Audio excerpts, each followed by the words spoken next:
Bom dia, irmãos, graça e paz, nosso Senhor Jesus. Muito frio, queridos? Pouco, né? Tá aí algo que, se eu pudesse, eu eliminaria da minha vida, a possibilidade de passar qualquer frio. Irmãos, pela graça de Deus, temos chegado aí ao final da nossa jornada de teologia bíblica, pois aí de quase 1 ano e meio aproximadamente, nós iniciamos lá em Gênesis, chegamos no tão temível livro de Apocalipse, né? O livro que as pessoas querem evitar ler. Nós vamos dar início hoje a Apocalipse e nós não terminaremos hoje, queridos. O reverendo Lucas vai dar continuidade no próximo domingo e hoje não é o dia que você pergunta para mim quem que é a besta que subiu do mar. Sabe? Quem são os 144 mil do Apocalipse? Quem são os 7 cavalos? A cor de cada cavalo? O que significa? Essas perguntas difíceis você vai deixar para o reverendo Lucas domingo que vem. Né? A gente quer hoje fazer uma introdução, um panorama realmente do livro de Apocalipse, fazer uma introdução do assunto. E só introduzir ele já vai nos gastar bastante tempo. Já vai nos gastar bastante tempo em nossa aula. A gente quer poder descobrir alguns aspectos de Apocalipse que, por vezes, nós deixamos passar. Né? Então, meu irmão, não é uma jornada pela escatologia. Né? A gente quer propriamente tratar só de Apocalipse. Mas, se você quiser, meu irmão, se tornar um especialista em escatologia, reverendo Leandro Lima acabou de lançar uma pós-graduação em escatologia. Entra lá no Instituto Reformado. Estou fazendo jabá aqui do programa, ele não está me pagando nada por isso, tá bom? Mas é porque realmente o reverendo Leandro Lima estuda Apocalipse já tem muitos anos e ele fez o doutorado dele só no capítulo 12 de Apocalipse. Né? Então, para você ver que não é fácil, que ele precisou de uma tese de doutorado só para falar do capítulo 12, especificamente. Então, queridos, nós queremos poder olhar um pouco para esse livro e entender o que Apocalipse tem a ver com a nossa vida e o que Apocalipse não tem a ver com a nossa vida. São dois aspectos essenciais para nós podermos entender a compreensão perfeita desse livro, a sua relevância para os nossos dias. Vamos orar mais uma vez, queridos, para darmos início? Eterno Deus, nós te louvamos, Cristo. Te agradecemos por esta manhã, Pai, pela tua misericórdia sobre a nossa vida, Jesus.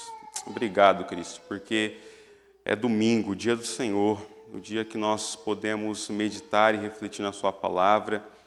Nessa manhã, Senhor, nós queremos refletir sobre o livro da Revelação, o livro de Apocalipse.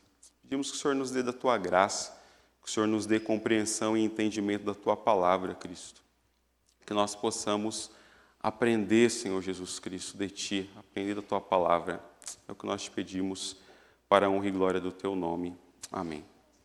Queridos, vamos ler um texto. É o texto que nós iremos nos basear nesta manhã. Abra aí Apocalipse, capítulo de número 1.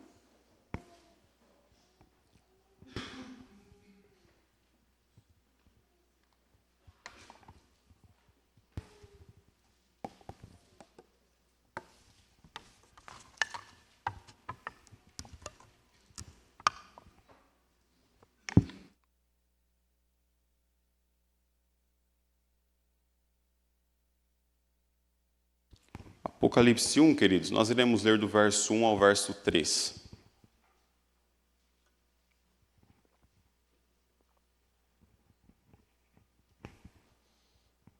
Pedir para um crente bem presbiteriano que não está com frio, para que leia aí para nós. Apocalipse, capítulo 1, do verso 1 ao verso de número 3. Pode ler? Pode ler, querido. Revelação de Jesus Cristo, que Deus lhe deu para mostrar aos seus servos as coisas que em breve devem acontecer, e que ele, enviando por intermédio do seu anjo, notificou a seu servo João, o qual atestou a palavra de Deus e o testemunho de Jesus Cristo, quanto a tudo o que viu. Bem-aventurados aqueles que leem e aqueles que ouvem as palavras da profecia e guardam as coisas nela escritas, pois o tempo está próximo. Muito bem, queridos. Meu irmão, o que vem na sua mente quando você ouve a palavra Apocalipse? Apocalipse. O que você acha? O que vem aí na sua cabeça quando nós falamos assim, olha, aconteceu um apocalipse? Fim dos tempos, o mundo acabou, destruição. Imagina que seu filho liga para você lá da escola e fala, mãe, eu preciso que você venha aqui. Aconteceu um apocalipse aqui na sala. O que você imagina que aconteceu, querido? Alguma coisa esse menino fez, né? Alguma coisa aconteceu, quebrou a carteira na cabeça do amigo, né? Alguma coisa dessa magnitude. A gente, querido, está acostumado a ouvir a palavra apocalipse e relacioná-la com destruição, relacioná-la com caos, com fim do mundo, né? A gente usa a palavra apocalipse para isso. Nós usamos essa palavra no sentido de caos mesmo, de destruição. E quando a gente pensa no livro de Apocalipse das Escrituras, é essa a imagem que vem na nossa cabeça. Destruição, fim do mundo, caos, né? O extermínio da humanidade. Diga para mim um filme de Apocalipse que você assistiu que não representa a humanidade sendo destruída por um asteroide batendo na Terra. Sabe essa imagem? Todo filme de Apocalipse, no geral, pelo menos os que eu vi, não é nenhum filme bom, nenhum retrata perfeitamente o Apocalipse da Bíblia. No geral, é essa figura, é essa imagem de destruição. E a gente traz essa imagem para dentro do livro da Bíblia. A gente pega essa imagem de destruição, de caos, de completo extermínio da humanidade e a gente tenta ver isso em Apocalipse. Mas a pergunta, queridos, é: será que o livro de Apocalipse da Bíblia está trazendo essa imagem para nós? Será que quando João, lá na ilha de Patmos, teve a revelação de Jesus Cristo e escreveu o Apocalipse, será que o ideal que Cristo quis mostrar para João era simplesmente um asteroide batendo na Terra e destruindo a humanidade? Nos parece que não. A gente quer poder olhar para isso essa manhã. Veja, queridos, durante séculos, e nós temos aí pelo menos 2000 anos de interpretação das Escrituras, os teólogos, os historiadores, os cristãos têm tentado interpretar Apocalipse. Desde o primeiro século. Isso aqui é uma imagem, queridos, que é o Trier do Apocalipse. É um comentário bíblico que foi escrito ali no ano 800 depois de Cristo, aproximadamente. E na época eles faziam muitas gravuras, muitas imagens para tentar representar Apocalipse. Aqui a gente tem, olha só, os anjos bons, né? A gente sabe que são os anjos bons por causa do capacetinho que eles têm aqui na cabeça, a auréola, né? Eles estão, olha só, expulsando a serpente do céu, né? O demônio com os seus anjos.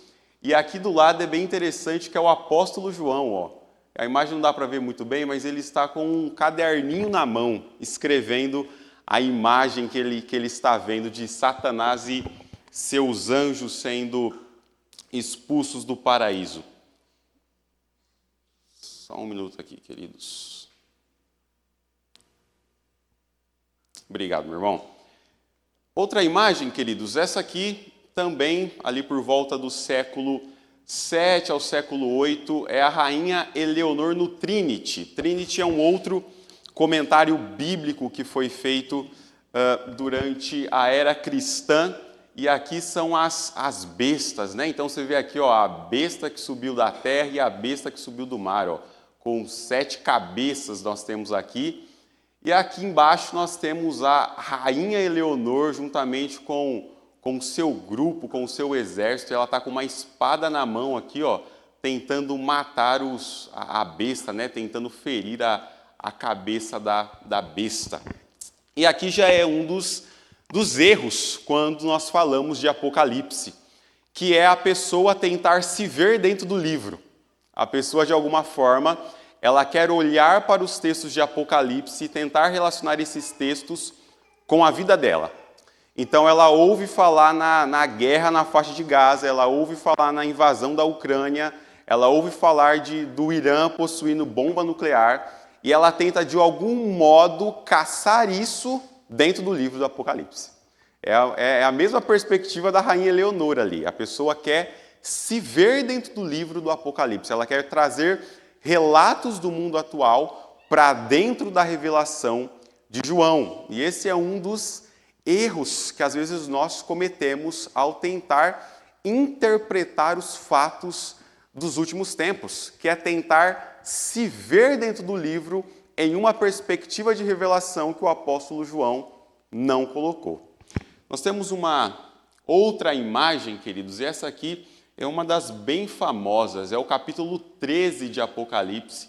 Isso aqui é um artista, né, o Joaquim de Fiore, ele fez um comentário bíblico, né? Então aqui os irmãos podem ver que tem as letras, ó, ele estava comentando o capítulo 13 de Apocalipse, e ele faz esse desenho da serpente com as 7 cabeças que Apocalipse 13 vai citar. E aqui, não dá para ver na imagem, queridos, mas aqui em cima ele coloca o nome de pessoas que ele acredita que representa cada cabeça da serpente, né? Ele começa citando imperadores romanos, você vai ter papas aqui, e a última cabeça aqui, ó, aqui em cima ele coloca o nome de Saladino. Saladino é o líder muçulmano que estava dominando Israel na época das cruzadas. Então, Joaquim de Fiore acredita que Saladino era a 7ª cabeça da serpente ali no capítulo 13 de Apocalipse. São, queridos, algumas das formas que as pessoas acharam de tentar olhar para Apocalipse e relacionar esse livro com a vida delas. Pode ver que a rainha Eleonora acreditava que ela se via dentro do livro, Joaquim de Fiore acredita que cada cabeça da serpente representa uma pessoa. A gente vai ter lá no começo ainda a gravura do anjo descendo com a serpente, expulsando a serpente do céu. Nós temos aí 20 séculos de interpretação do Apocalipse. E a pergunta é, qual é a nossa interpretação agora com o Apocalipse? Entende? Depois desses 20 séculos de tanta interpretação, como nós olhamos para este livro? A origem e a autoria de Apocalipse, queridos. Apocalipse é escrito pelo apóstolo João, o mesmo que escreve o Evangelho de João, que escreve as cartas que nós vimos alguns domingos atrás. O apóstolo João, ele está preso na ilha de Patmos. Patmos era uma ilha que pertencia ao Império Romano e para onde criminosos eram enviados, eram exilados. E João, por conta da perseguição que o imperador Domiciano havia colocado na época do Império Romano, João é enviado para a ilha de Patmos, é exilado naquela ilha, onde os presos faziam trabalhos forçados. E nessa ilha Deus dá uma revelação para o apóstolo João e diz para ele, escreve as coisas que você vê. E João vai começar então a registrar aquilo que Deus está mostrando para ele acerca do fim dos tempos, acerca do fim do mundo. Nós temos aí, queridos, uma data aproximada para a escrita do Apocalipse entre 90 e 96 depois de Cristo. Nós não temos uma data exata para quando o livro foi escrito. A maioria dos teólogos vão colocar que muito provavelmente a data mais exata seja o ano 95 depois de Cristo. Não temos como ter certeza pelo método de datação, mas se encontra aí entre o ano 90 e 96. O propósito do livro, queridos, é registrar as visões divinas recebidas por João para encorajar os cristãos perseguidos e revelar o plano soberano de Deus para a história. Então, aquilo que João está vendo, conforme nós lemos aí no primeiro versículo do capítulo 1, isso ele está registrando. Tá bom? Isso, queridos, Apocalipse inicialmente é escrito para as 7 igrejas que estão na Ásia. O Apocalipse tem destinatários, assim como as outras cartas que nós estudamos, tanto as cartas paulinas quanto as cartas pedrinas e as cartas joaninas também, elas têm um destinatário, alguém que vai ler elas de imediato. E as primeiras igrejas que vão fazer isso são as 7 igrejas que estão na Ásia. Nós temos aqui, queridos, talvez aí pelo brilho da imagem não dê para ver muito, mas é a região da Ásia Menor, onde hoje é a atual Turquia. É para essas igrejas que João está escrevendo. Nós temos aqui, ó, cada uma das igrejas, não é? Elas são ligadas, ó, por um único caminho, então era fácil da carta circular por cada uma dessas igrejas. E João está preso bem aqui, ó, bem nesse pontinho aqui onde João está preso, e daqui ele manda as cartas para as igrejas que estão na Ásia, as 7 igrejas. Como nós falamos, queridos, Apocalipse por vezes tem essa dimensão ou essa ideia ocidental de representar simplesmente destruição. Destruição. Mas não é isso que Apocalipse quer dizer. Não é isso que Apocalipse significa. Apocalipse vem literalmente do grego apocalipsis, que significa revelar, tirar o véu, revelação. Diferente, queridos, da ideia moderna que nós temos de que Apocalipse é o que está escondido, Apocalipse é o que está obscuro, Apocalipse é um segredo guardado a 7 chaves. Apocalipse é justamente o contrário. Apocalipse é o livro da revelação. Tanto é que nas versões em inglês da Bíblia, se a gente pegar a mais conhecida King James, não existe o livro de Apocalipse. É o livro da revelação. Porque Apocalipse significa literalmente isso, tirar o véu. Eu tiro o pano daquilo que está encoberto, eu revelo, eu trago luz para aquilo que está escondido. Eu tiro o véu para mostrar aquilo que os cristãos precisam ver. E essa ideia, queridos, precisa desde já estar firme na nossa mente. Porque se a gente fala de Apocalipse como uma ideia de obscuridade, como uma ideia de um segredo guardado a 7 chaves que eu preciso descobrir, eu vou ficar como muitos cristãos, tentando ver Apocalipse aonde não existe. Eu vou tentar olhar para os eventos da humanidade à minha volta e olhando e falando, olha só, este é o capítulo tal de Apocalipse se cumprindo. Enquanto que a ideia de Apocalipse não é essa. A ideia de Apocalipse é mostrar, é revelar, é Cristo já deixando claro o que vai acontecer, mostrando para nós, tirando o véu das coisas que estão encobertas. O livro tem um propósito revelador, ele não esconde, mas ele revela o plano de Deus, mostrando aos crentes os eventos espirituais acerca da realidade da humanidade. Isso aqui é um ponto importante, meu irmão, porque a gente cresce com a mentalidade de que Apocalipse é aquele livro secreto da Bíblia que a gente precisa juntar as peças do quebra-cabeça e descobrir alguma coisa que nenhum crente na história da igreja descobriu. E quando a gente vai para o Apocalipse, a gente vê que João tem um propósito completamente diferente. Ele está simplesmente revelando para nós aquilo que já é para nós sabermos, aquilo que já é para nós termos certeza que vai acontecer na história da igreja. Então, o livro não foi escrito para confundir ou assustar os crentes, ele foi escrito para iluminar a mente dos crentes, não é? Já reparou, queridos, quantos cristãos, às vezes, têm uma percepção errada de eu não irei ler Apocalipse porque isso fala do fim dos tempos, do fim do mundo, eu fico com medo de ler Apocalipse. Meu irmão, o Apocalipse foi escrito com um propósito contrário. O Apocalipse foi escrito para iluminar a sua mente, foi escrito para que você tenha certeza das coisas que irão acontecer e, tendo certeza dessas coisas, você descanse o seu coração.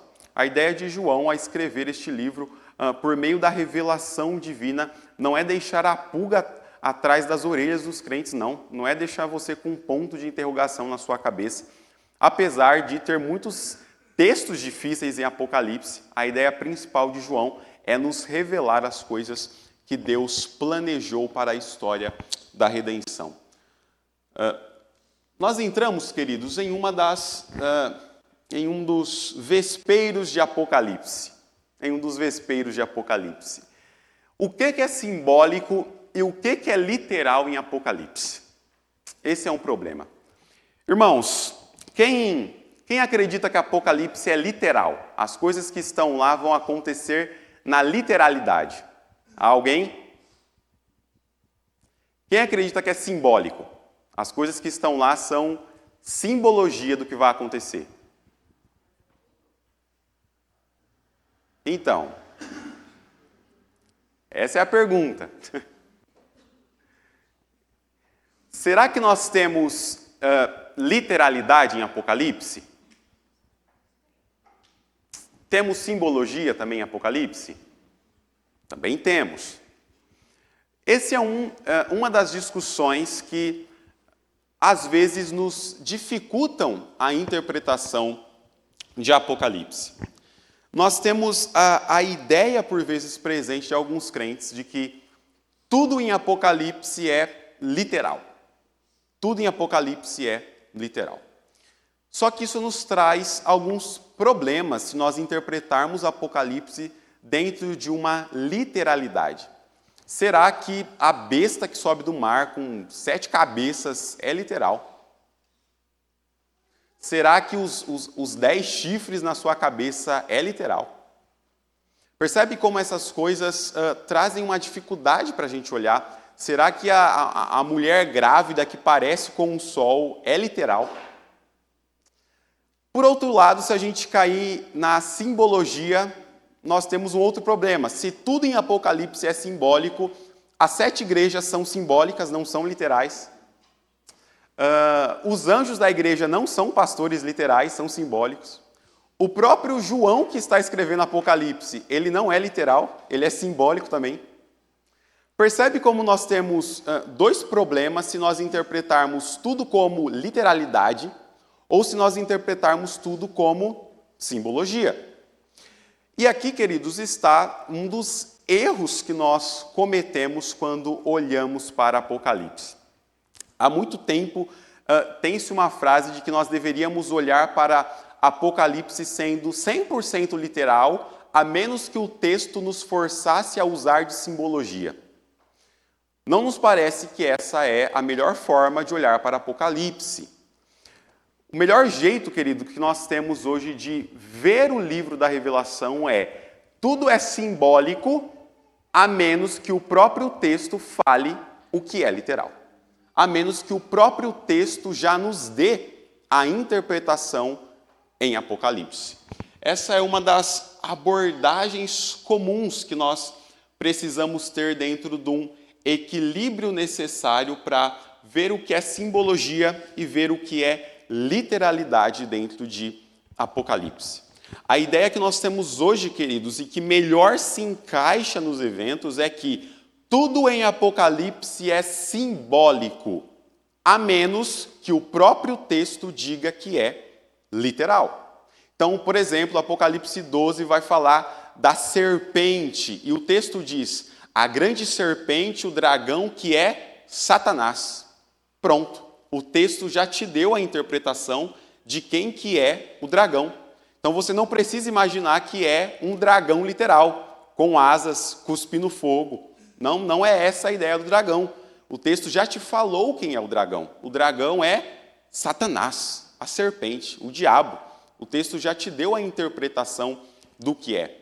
O texto, no capítulo 1 ao capítulo 3, vai falar dos 7 candeeiros e vai representar isso como as 7 igrejas de Apocalipse. Então, não são 7 candeeiros literais, são 7 candeeiros simbólicos. Eles representam as 7 igrejas da Ásia. O texto já está te dando a interpretação.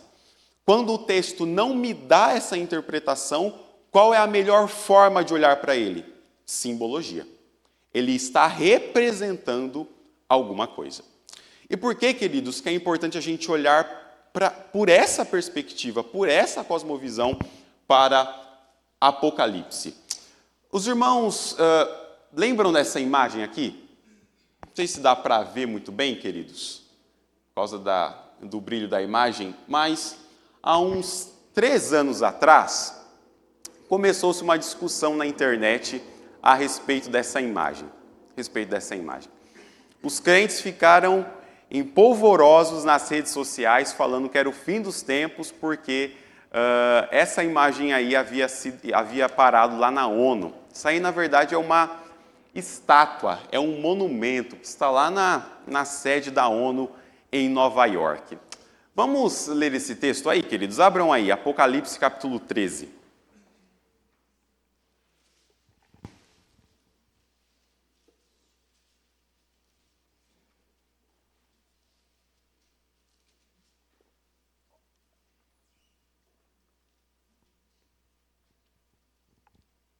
Apocalipse capítulo 13, verso 1 e verso 2. Lê para a gente aí, Arthur, por gentileza. Vi emergir do mar uma besta, que tinha 10 chifres e 7 cabeças, e, sobre os chifres, 7 diademas, e sobre as cabeças, nomes de blasfêmia. A besta que vi é semelhante ao leopardo, com pés como de urso e boca como de leão, e deu-lhe o dragão o seu poder, o seu trono e grande autoridade. Veja só, irmãos, quando essa estátua foi parar lá na ONU, os crentes começaram a usar este texto falando que era a imagem de Apocalipse 13. Esse monumento, queridos, foi um monumento enviado pelo México para a ONU. Pelo México.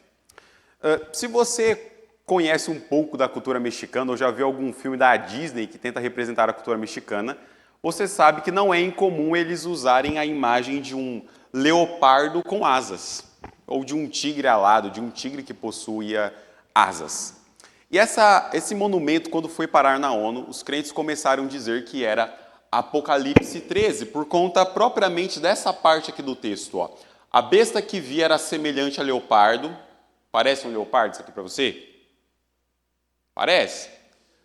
Com pés de urso, e aí eu não sei onde é que eles viram pé de urso aqui, porque para mim se é um leopardo é pé de leopardo e não pé de urso, e boca como de leão, e aqui tem a boca, não é? Só que qual é o problema? O versículo 1 ninguém considerou. Foram direto para o versículo 2. Né? A primeira parte do texto todo mundo esqueceu, porque diz que tem 10 chifres. Não há chifres aqui na cabeça do leopardo. Diz também que tem 7 cabeças, aqui a gente só tem uma cabeça. E o texto também diz que tem 10 diademas. Os crentes então pegaram só a parte B aqui do versículo e falaram, olha, tem o monumento da besta lá na ONU. Tem o monumento da besta, o México enviou lá, isso aí é uma representação perfeita do que Apocalipse 13 está dizendo. Pelo texto, a gente está vendo que não é, para começo de conversa. Segundo, pela cultura mexicana, você sabe que isso aqui é extremamente comum, que todo filme, todo desenho, na cultura mexicana, leopardo, leão tem asas. Terceiro, queridos, essa é a forma ruim de interpretar Apocalipse. Esse é o exemplo claro de como os crentes tentam olhar para Apocalipse e falar, tá vendo? Olha lá Apocalipse se cumprindo. E aí quando você olha, meu irmão, dentro da ideia que nós acabamos de comentar de que Apocalipse tudo é simbólico, a menos que o texto diga que é literal, te parece que a ideia de uma besta que tem 10 chifres, 7 cabeças, 10 diademas sobre o chifre, parece com um leopardo, com pé de urso, boca de leão, te parece uma imagem real e literal? Percebe a problemática? E aí qual que é o ponto, queridos, ainda mais importante? Os crentes tentam a todo momento olhar para alguma coisa e falar, isso aqui é Apocalipse. Porque Apocalipse 13 está falando isso aqui. Ó.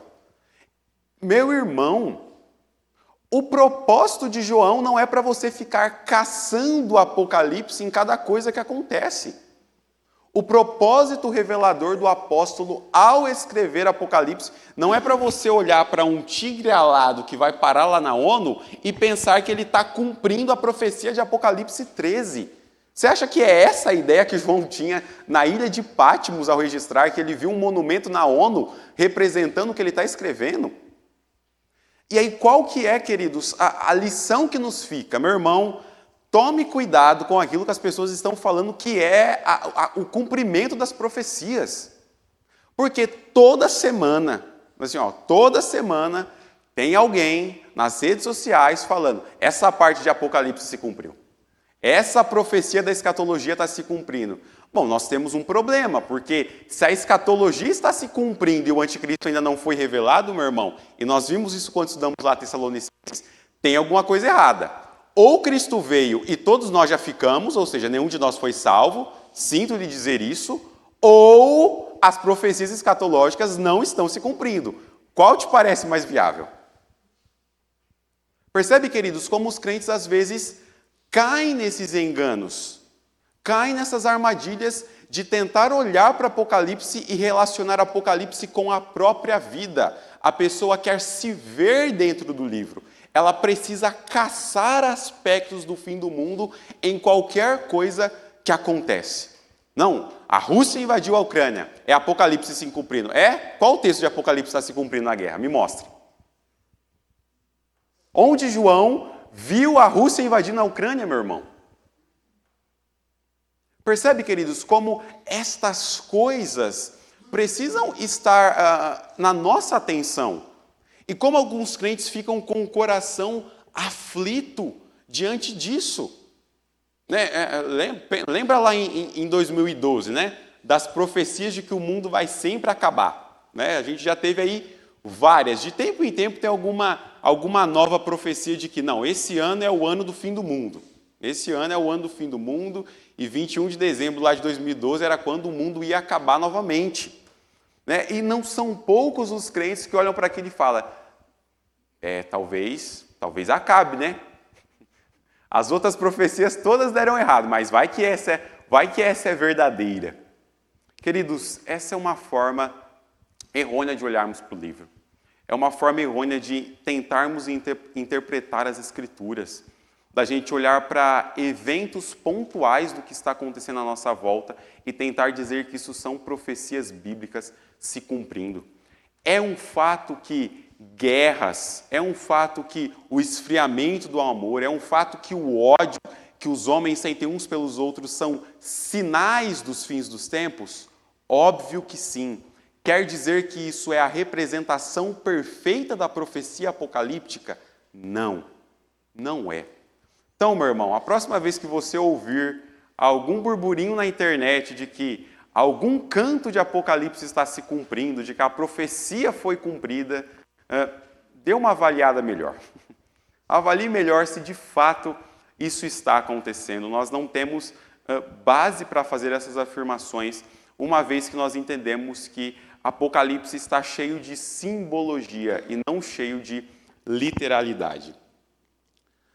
Quais são, então, queridos, alguns critérios que nós temos para interpretar Apocalipse? Isso aqui é a parte da aula, meu irmão, que você anota. Que você anota para você não ter dúvidas depois. Critérios, meu irmão, para a gente olhar para Apocalipse e tirar a melhor conclusão, a melhor interpretação possível. Primeiro, queridos, como nós falamos, a pressuposição simbólica. Em Apocalipse as coisas são simbologias, a menos que o próprio livro diga o que é literal. A menos que o texto bíblico, meu irmão, te fale o que aquilo representa, não há motivo para você acreditar que qualquer das imagens, que qualquer dos símbolos são literais. Eles são apenas símbolos. São apenas símbolos. Segunda coisa, meu querido, autointerpretação. Autointerpretação. Meu irmão, está aqui, dois fundamentos importantes da hermenêutica bíblica, a arte de avaliar os textos bíblicos. Primeiro de tudo, não leia o texto isolado, meu querido. Você precisa do contexto onde aquele texto está inserido. Se você vai ler o verso 21 do capítulo 10, meu irmão, você precisa ler o capítulo 10 inteiro. Você precisa entender o contexto que aquele texto está inserido. Segunda coisa, o texto e o contexto, eles estão inseridos em um livro maior. Eles não são uma ilha em si mesmo, meu irmão.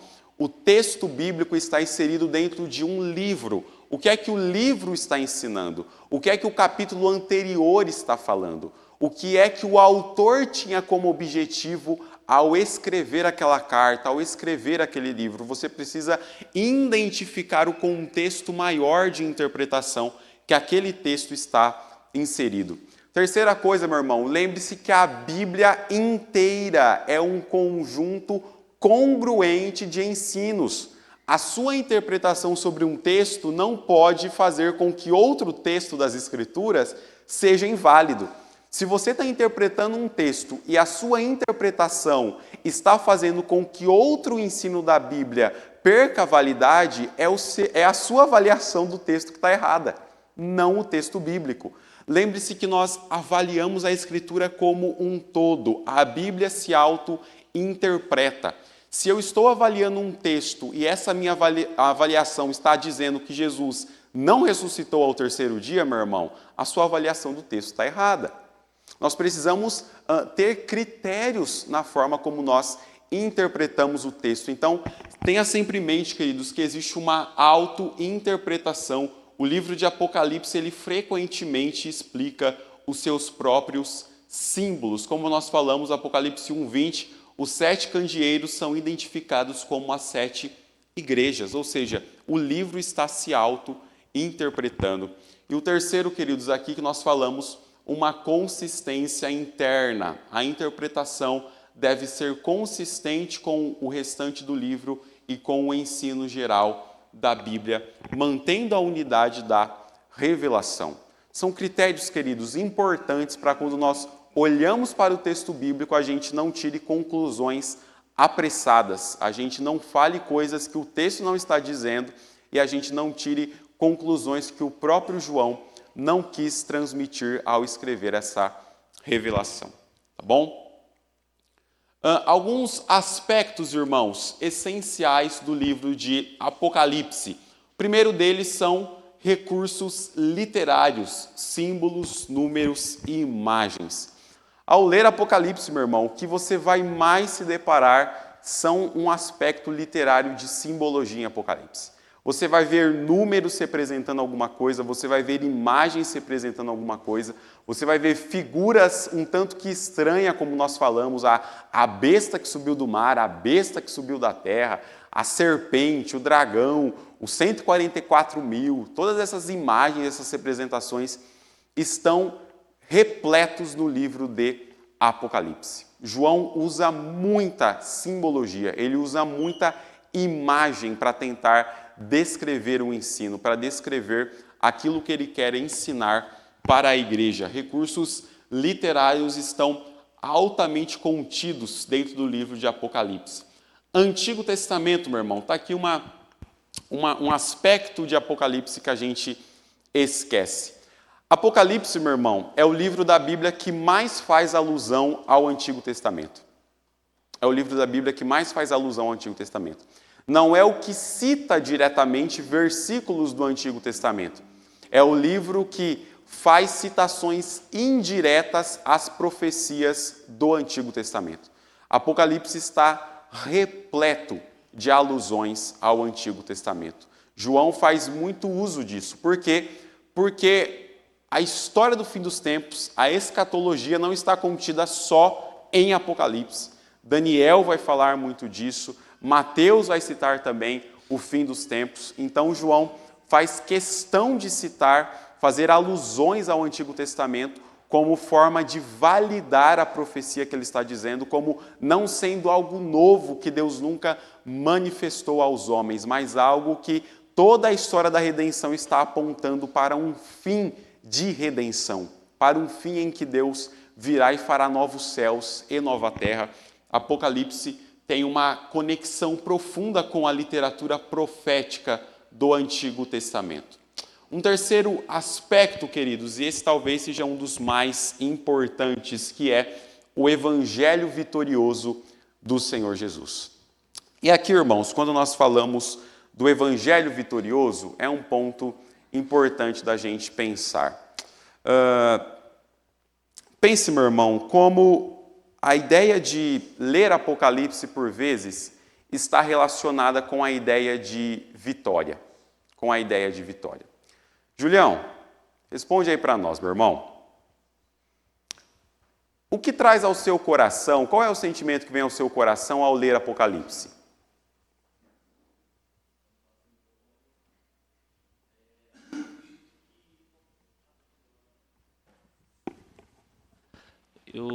Eu tenho a certeza de que Deus é o Senhor da história e que apesar dos apesares desse mundo, toda a loucura que a gente vê, guerras novas que a gente tem visto, E a própria dificuldade da nossa vida, né, de estar servindo a Deus fielmente, de estar ensinando nossos filhos. Deus conduz tudo e Ele nos mostra o final. Ele fala, não perca a fé, tenha bom ânimo porque o fim ele é muito melhor do que o que você espera. E olhos viram, ouvidos não ouviram, o que eu tenho preparado para você é maravilhoso. Então ele é um livro de esperança, na minha visão. Muito bem, queridos. Salvador, fala aí pra gente, meu irmão. Qual é o sentimento ao ler Apocalipse? Você segue o relator lá, Julião?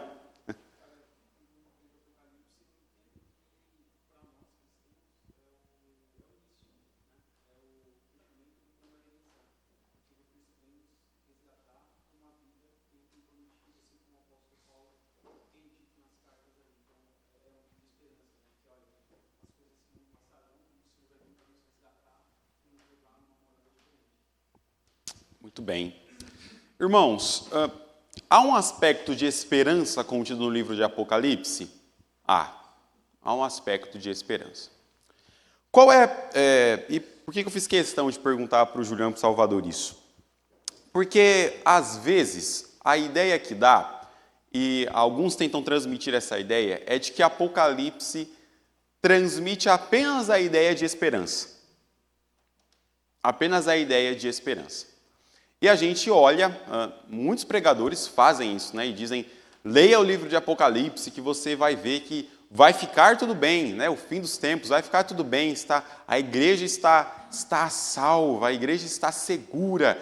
Apocalipse é a representação de que nós podemos ter esperança de que vai ficar tudo bem. Não é só isso que Apocalipse representa, meu irmão. Não é só isso.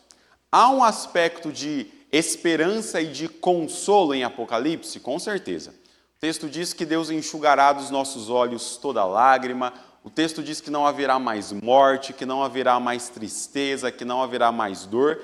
E isso traz consolo para o nosso coração. Isso traz consolo para o nosso coração.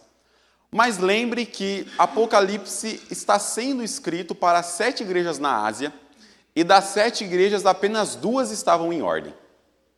Apenas 2 estavam em ordem.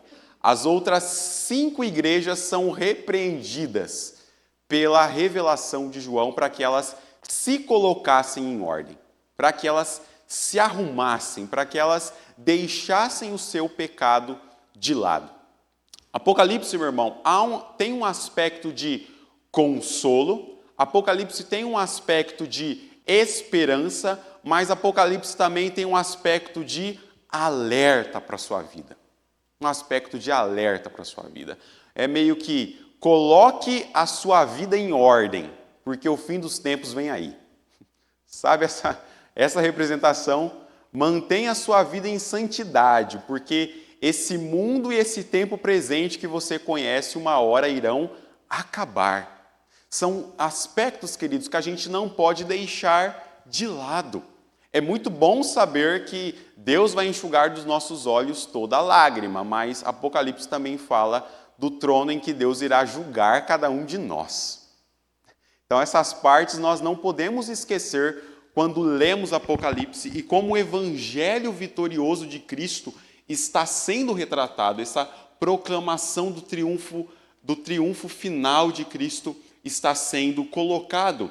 E muito mais ainda, queridos, um chamado ao testemunho, a convocação à fidelidade em tempos difíceis. Lembre-se que João está escrevendo esta revelação, este livro, e ele está preso na ilha de Patmos. Ele está exilado. A igreja está sendo perseguida, os cristãos estão sendo perseguidos. Apocalipse é também um chamado à fidelidade em tempos de perseguição. Em tempos de perseguição, meu irmão. Esses são aspectos importantes e essenciais do livro de Apocalipse. E aqui, queridos, nós entramos num ponto extremamente importante quando olhamos para o livro, que é a visão abrangente da história que João está relatando. Como eu te falei, meu irmão, Apocalipse não é para os cristãos de uma época ou outra. Apocalipse é para toda a história da redenção. Para toda a história da redenção. Os quatro elementos que nós olhamos nessa história abrangente é a era apostólica, a era da igreja, a segunda vinda de Cristo e a nova criação. A narrativa de Apocalipse, meu irmão, ela se concentra entre o já e o ainda não. Sabe? Cristo já veio? Já veio, uma vez, mas ainda não veio pela segunda vez. Entre o já e o ainda não existe uma história sendo escrita por Deus. E a Apocalipse se concentra nessa visão abrangente da história. O reverendo Leandro Lima vai colocar que a gente deve sempre olhar Apocalipse como se ele fosse um ônibus. Sabe? Tem um ônibus gigante que está escrito Apocalipse. E aí o ônibus para e você entra. E quando você entra, meu irmão, você dá de cara lá assim, ó, com Agostinho de Hipona sentado no banco do primeiro século, sabe? Clemente de Alexandria ali no segundo, terceiro século. E a gente que está no século 21, meu irmão, você não senta lá na frente do ônibus. Você vai lá assim, ó, do meio para trás até achar a poltrona de número 21, do século 21. E aí você senta lá na poltrona 21 e deve se lembrar que existe pelo menos 20 séculos de história que já aconteceu. 20 séculos de história que já aconteceu. E aqui, queridos, é um ponto importante de você sempre se lembrar, meu irmão. Todas as eras da história, os crentes achavam que Apocalipse se referia para aquela época e para aquele momento. Então você vai ter o combate desse ensino desde o primeiro século de que Apocalipse não está se referindo para a nossa vida, para a nossa época. Apocalipse não é sobre os crentes do século 21, não é sobre os crentes do século 15, não é sobre os crentes do século 17. Apocalipse é para os crentes de todas as épocas, em todos os lugares, desde a primeira vinda de Cristo até a segunda vinda. Quando Cristo voltará? Não sabemos. Se ele voltar daqui 5.000 anos, meu irmão, Apocalipse continuará sendo para os crentes daqui 5.000 anos. Porque a história de Apocalipse não é reservada para nós neste momento, nem para os crentes lá do primeiro século. Ela é reservada para toda a história da redenção do povo de Deus. E aqui, irmãos, é um ponto importante, por quê? Porque da mesma forma que os crentes tentam caçar figuras de Apocalipse por toda parte, os crentes sempre se veem como a última geração da igreja. É ou não é? Você já não ouviu? Nós somos a última geração da igreja. Quem nunca ouviu isso? Todo tempo a gente ouve isso, que nós somos a última geração da igreja. Nós somos a última geração? Não sei, meu irmão. Não sei. E sinceramente eu espero que não. Sinceramente eu espero que não. Eu espero que o evangelho cresça, meu irmão, e se afunde ainda mais nos rincões desse mundo pelos próximos anos. Quero que as crianças da nossa igreja, meu irmão, cresçam e preguem o evangelho. Espero realmente que não sejamos a última geração. E olhar para Apocalipse, queridos, deve trazer sempre isso à nossa mente, à nossa memória, de que existe uma história maior sendo escrita por Deus. E é importante, queridos, quando vemos a história da redenção, de que por vezes nós olhamos para esse mundo e nós falamos assim, cara, esse mundo não tem como melhorar. Sabe? Não tem como dar certo tudo que a gente vê à nossa volta. E aí tem uma figura, meu irmão, que eu gosto muito, assim, uma simbologia, né? Já que estamos falando de Apocalipse. Imagine uma grande construção, meu irmão, que você passa em frente. Você vê os pedreiros trabalhando para todo lado. Terra voando, areia, cimento, aquela sujeiraiada que construção requer. E você olha, você para em frente à construção e você fala, o que vai virar daí? O que vai sair daí? A história humana, meu irmão, é da mesma forma. A gente está olhando para a história da humanidade, a gente está pensando, o que vai sair dessa bagunça toda? O que vai sair desse mundo de pecado, desse mundo de erro? E aí, depois de algum tempo, você passa em frente à construção de novo e ela está completa, ela está feita, terminada. Aí você olha, é isso que resultou de toda aquela bagunça. A questão, queridos, é que a gente está tentando ver o que vai sair dessa bagunça. A gente está tentando, de algum modo, olhar e ver essa construção completa. Mas Deus, meu irmão, lá quando o Apocalipse se cumprir, mostrará para nós o que vai sair dessa construção completa. O que vai sair dessa bagunça toda, desse mundo bagunçado? Porque Cristo está trabalhando numa história abrangente da redenção. É um ponto importante, queridos, para nós não nos esquecermos. 7 divisões de Apocalipse, meu irmão, e aqui é um aspecto importante também para olharmos como Apocalipse está dividido, o que João quis colocar em cada parte do seu livro. Do capítulo 1 ao capítulo 3, queridos, temos aí Cristo e os 7 candeeiros, são as mensagens específicas que João está enviando para as 7 igrejas da Ásia, aquelas que já falamos. Do capítulo 4 ao capítulo 7, irmãos, temos o Cordeiro e os 7 selos. O João é enviado ao céu, onde ele contempla o trono de Deus, ele vê o Cordeiro que é digno de abrir os 7 selos. Nós temos depois as 7 trombetas, que está aí do capítulo 8 até o capítulo 11. É quando os anjos tocam cada uma das trombetas, anunciando um tipo de calamidade diferente que virá sobre a terra. Temos depois, do capítulo 12 ao capítulo 14, o dragão e as 7 vozes, que são os eventos cósmicos sendo revelados, não é? Quando a besta realmente é solta, Satanás sai a atormentar aqueles que estão nesta terra. Temos depois, queridos, do capítulo 15 e 16, as 7 taças, que é quando a Bíblia vai relatar os juízos de Deus, e cada taça representa uma estatura, uma medida de juízo de Deus que vem sobre a humanidade. Do capítulo 17 ao 19, queridos, a destruição dos inimigos. Nós temos ali a queda da Babilônia, né, que são a representação dos impérios humanos opostos a Deus, e a vitória de Cristo sobre os seus inimigos. E por último, irmãos, as visões da consumação. Está aí do Apocalipse capítulo 20 a Apocalipse 22. É quando ele vai falar da Nova Jerusalém, do novo céus, da nossa terra. E é quando esse aspecto de consolo e esperança vai ser enfatizado ali no livro de Apocalipse. Essa é uma boa divisão, queridos, para podermos entender cada aspecto daquilo que Apocalipse quer nos mostrar e como cada parte de Apocalipse está representando um período diferente daquilo que Deus estabeleceu para o juízo final, para o fim dos tempos, e como essas coisas estão interligadas, como elas se relacionam entre si. Alguns aspectos, queridos, de números e simbologia em Apocalipse. Os irmãos devem ter visto aqui que o número 7 é bem presente. 7 candeeiros, 7 selos, 7 trombetas, 7 vozes.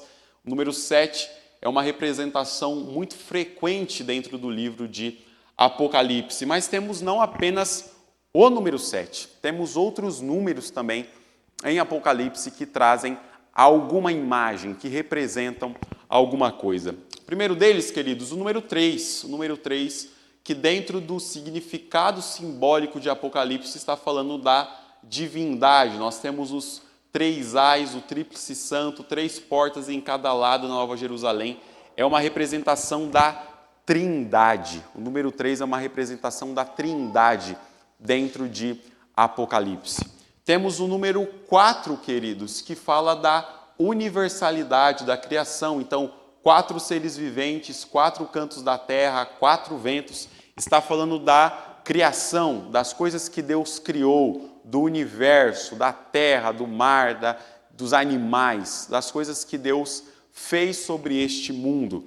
Número 6, queridos, é o número da imperfeição, né? E não à toa lá o 666, o famoso número da besta, um triplo 6. Número 6 em Apocalipse traz a ideia da imperfeição, daquilo que é a maldade, não é? Tanto é, queridos, que quando nós vemos o 6º selo e a 6ª taça, ambos estão falando do juízo de Deus. O 6º selo e a 6ª taça é quando Deus está trazendo juízo sobre a humanidade, né? E aí não me pergunte, meu irmão, se o 666 é um chip, por favor. Não me pergunte isso. E deixa eu desmistificar mais uma ideia. A Bíblia não fala de chip, tá bom? A Bíblia não fala de chip. Eu cresci, meu irmão, olha, num contexto de que o chip será colocado na testa ou na mão? Já ouviram isso? O chip será colocado da testa na mão. A Bíblia não fala que é um chip, meu irmão. E, novamente, de tempos em tempos, quando vem alguém e fala, lá na China agora eles estão usando chip para fazer pagamentos. Aí vem, é Apocalipse se cumprindo.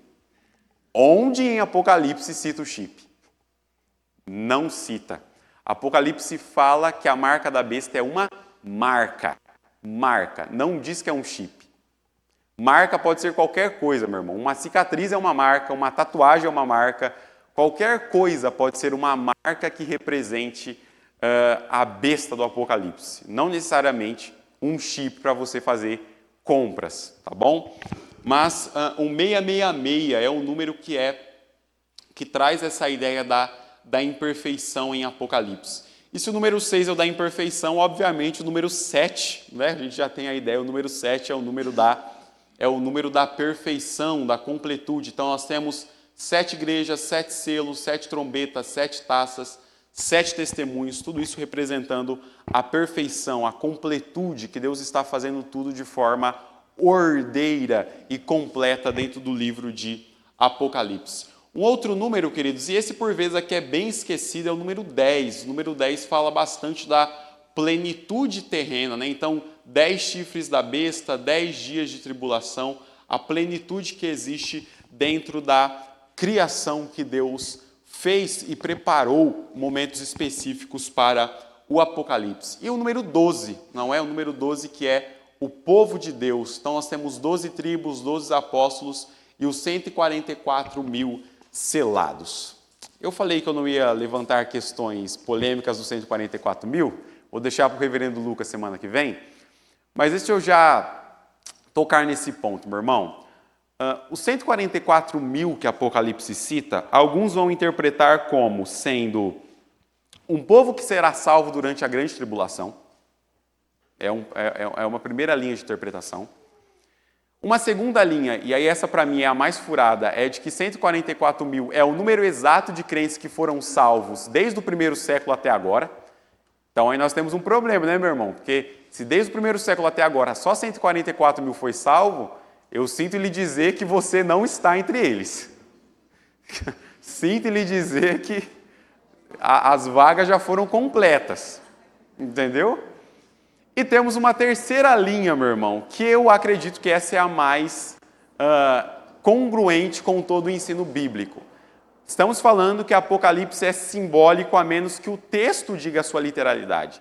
144 mil nós entendemos como um número simbólico, como um número de representação do povo de Deus. Não de literalidade, que são 144 mil pessoas que você conta uma a uma, mas é um número para representar todo o povo de Deus em toda a história da humanidade. Por isso que nós temos ali a ideia do 12 vezes 12 versus 1000, que dá os 144. Né? A ideia de que são 12 apóstolos de 12 tribos, falando de todos os povos, de todas as línguas, em todos os lugares. Não entendemos como um número literal. E graças a Deus que não é um número literal, porque senão nenhum de nós nos salvaríamos. Tá bom, queridos? Então, domingo que vem, o reverendo Lucas vai trabalhar mais esses aspectos com os irmãos, mas esses 144 mil selados também tem uma representação simbólica dentro de Apocalipse. Nós comentamos, queridos, como Apocalipse tem um uso contínuo do Antigo Testamento, como o Antigo Testamento se faz bem presente dentro de Apocalipse, como essa alusão é bem representativa, é bem forte dentro do livro de Apocalipse. E aqui está um bom exemplo disso. Veja só como Gênesis 3, que está falando da queda, e Apocalipse 12 estão se relacionando. Então, Gênesis 3 vai falar ali quando Deus vai ter com Adão e Eva, assim que eles pecam, e quando Deus vai lançar a condenação para cada um deles. Para o homem, do suor do teu rosto, tu terás que trabalhar, você vai comer o seu pão. Para a mulher agora, com dor você vai dar à luz filhos, e Deus vai trazer depois a condenação para a serpente. Você vai rastejar e comer poeira. Olha como essa representação está bem trabalhada aqui em Apocalipse. O texto fala da serpente aqui no verso 14, e aqui o texto também fala do dragão Ele fala aqui que ele colocará inimizade entre ti e a mulher, ou seja, entre a serpente e a mulher. Então, a inimizade é representada aqui, ó, e o dragão se deteve em frente. A inimizade que está sendo colocada. A mulher é citada aqui em Apocalipse, ela é citada também aqui, ela é citada em Gênesis e é citada também aqui em Apocalipse.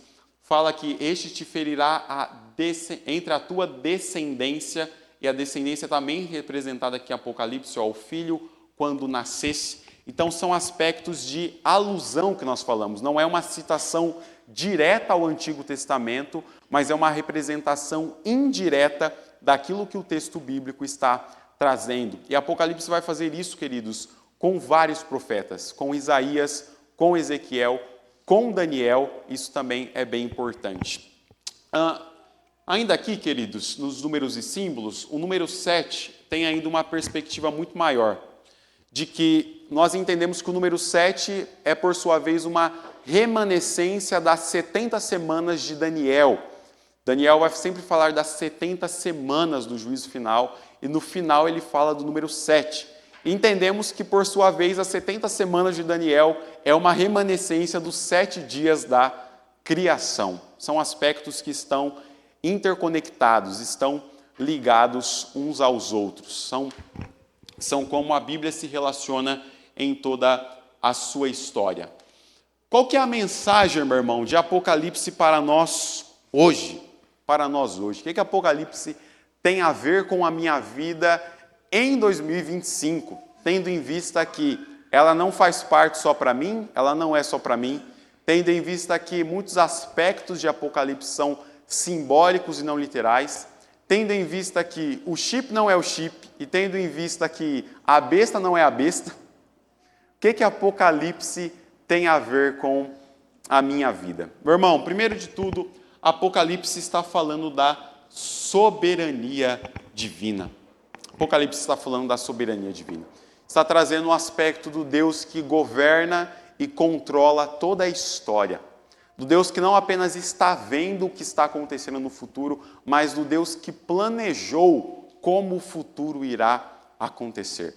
Apocalipse, meu irmão, antes de mais nada, é sobre o Deus que governa e dirige a história segundo a sua boa e perfeita vontade.